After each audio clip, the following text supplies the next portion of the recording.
Hello students, I welcome you to our first class for the term. In this class we're going to be discussing Central Processing Unit, the CPU. Now this is regarded as the brain of the computer because just as our brain works, the CPU is what coordinates all the activities of the computer system. So we're going to be looking at how this works and how it makes the computer to carry out all its activities, just like the human activities. Now this basically works in four ways. Number one, it fetches the information, decodes, reads the address from the memory, and then execute the instruction. But all this happens very fast, and so we rarely know how these and when they are happening. Now let's look at the basic components of the CPU so that we'll be able to understand better how it works. The first is the arithmetic and logic unit. The arithmetic and logic unit, as the name implies, is what performs all the arithmetic and logic operations of the computer system. Now the computer system performs mathematical calculation. So the arithmetic unit is what is in charge of that, such as addition, subtraction, multiplication, and division. Then the logic aspect has to do with comparing, selecting, matching, merging. For example, we want to merge two things. Taking such decisions are carried out through the help of the logic unit. And then of course, other logical decisions that you can think of, like classification, sorting. For instance, you want to sort things in ascending order or according to the date they are modified. The part of the computer that enables the computer to take such decision is a component of the CPU we call the arithmetic and logic unit.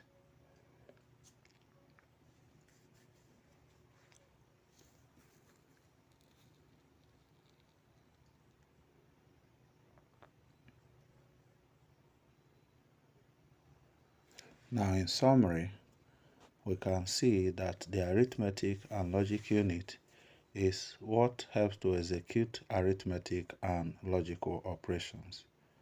The arithmetic operations include the addition, subtraction, multiplication, and division. And then the logical operations include comparing numbers, letters, and other characters.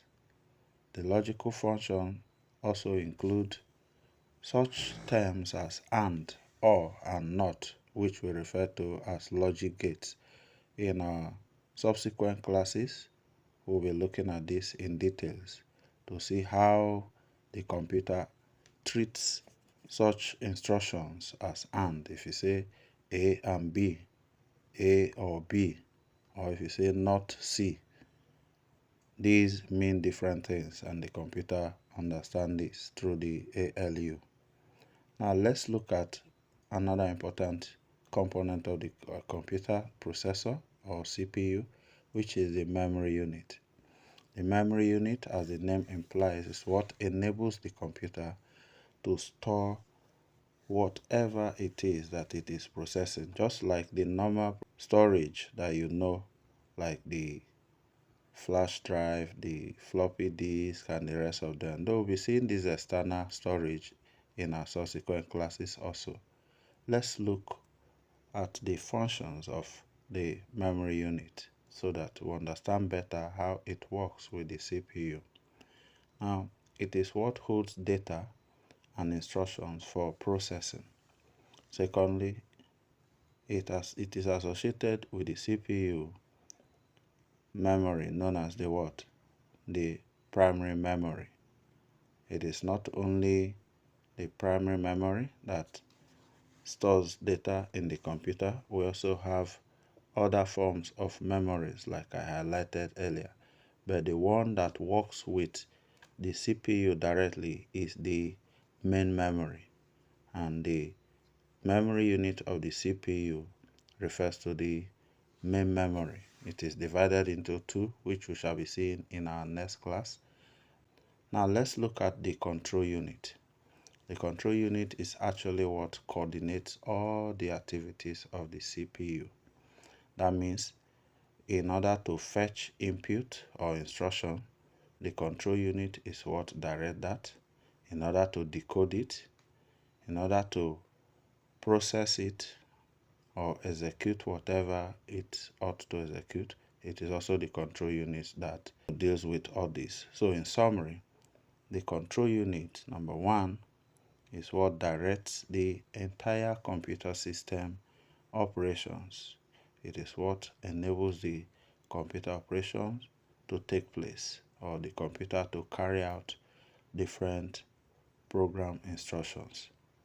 Secondly, it is what communicates with both the arithmetic and logic unit, which we saw earlier, and the main memory.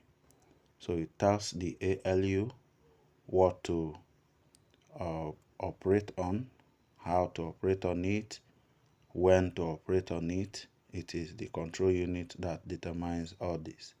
And then what to fetch from the computer memory.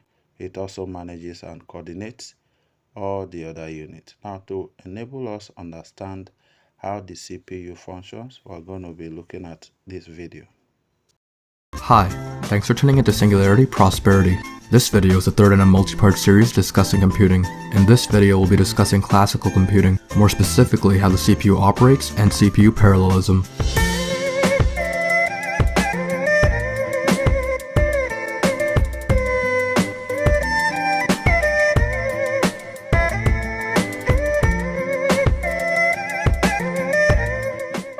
So first, let's bring in the central processing unit. The CPU is the brains of the computer.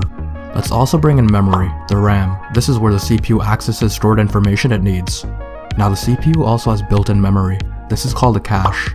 The cache is considerably smaller than the RAM, with sizes ranging in the order of 32 kilobytes to 8 megabytes. The purpose of the cache is to give the CPU the information it needs immediately.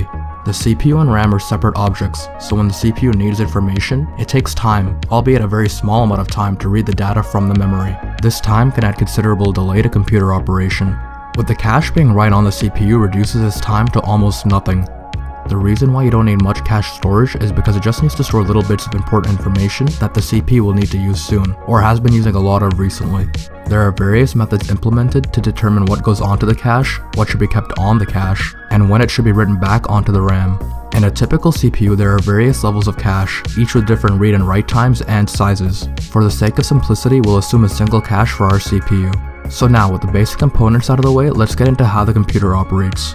When a CPU executes an instruction, there are 5 basic steps that need to be completed. Fetch, get the instruction from the memory and store in the cache in some cases. Decode, get the appropriate variables needed for the execution of the instruction. Execute, compute the result of the instruction. Memory, for instructions that require memory read-write operation to be done. Write back, write the results of the instruction back into memory. Nearly every instruction goes through the first 3 and final step. Only certain instructions go through the memory steps such as load and stores, but for the sake of simplicity we'll assume every instruction requires all 5 steps. Now each step takes 1 clock cycle. This translates to CPI, clock cycles per instruction of 5. As a note, most modern processors can execute billions of clock cycles per second. For example, a 3.4 GHz processor can execute 3.4 billion clock cycles per second. Now a CPI of 5 is very inefficient, meaning the resources of the CPU are wasted. This is why pipelining was introduced, bringing asynchronous operation into computing. Pipelining essentially makes it so each step can be executed in a different clock cycle, translating to 5 instructions per 5 clock cycles, or in other words, 1 instruction per clock cycle, a CPI of 1. Essentially, what pipelining does is take the segmented steps of an instruction and execute them in each clock cycle. Since the segmented steps are smaller than the size and less complex than a normal instruction, you can do the steps of other instructions in the same clock cycle. For example, if a step for one instruction is fetching the data, you can begin decoding another, executing another, etc., since the hardware involved for those steps isn't being blocked. Superscalar pipelines add to this performance further. Think of pipelines as a highway. Now a typical lane in the highway can execute 1 instruction per clock cycle. With superscalar processors, you add more lanes to the highway. For example, a 2-wide superscalar, also referred to as a dual-issue machine, has a theoretical CPI of 1/2, 2 instructions per clock cycle. There are various other methods implemented to make the processor's CPI more efficient, such as unrolling loops, very long instruction words, VLIWs, which are essentially multiple instructions wrapped into one larger instruction, compiler scheduling and optimization allowing for out-of-order execution, and more. There are also many issues that come along with pipelining that decrease CPI, such as data hazards, memory hazards, structural hazards, and more. All these topics are beyond the scope of this video, but mentioned to satisfy curiosity if you wish to know more about them. And I'll see you again soon.